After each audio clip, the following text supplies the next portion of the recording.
Hello বন্ধুরা, আজকে হচ্ছে দিনটা ছিল রবিবার। বাজার করতে যাচ্ছি, মাছের বাজার করব। তার আগে যোধপুর পার্কে এই ঠাম্মার দোকানটাতে ভীষণভাবে ভালো পেটাই পরোটা বানান।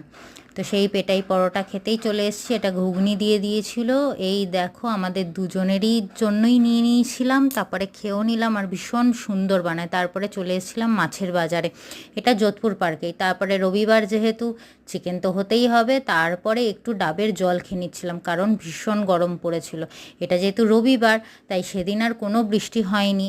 আর আজকে আমার বর সেদিন বানিয়েছিল হচ্ছে চিকেনটা এত সুন্দর বানায় না, মানে যে খাবে মুখে লেগে থাকবে। তো চিকেন আর ভাত, আর সেরকম কিছু সেদিন রান্না হয়নি। সেই চিকেন ভাত নিয়েই পাত পেরে বসে গেছি খেতে, সাথে আমার বরকেও দিয়ে দিয়েছি। এই আমি খেয়ে নিচ্ছি। খাওয়ার পরে আর সেরকম কিছু লাগে না চিকেন হলে, যদি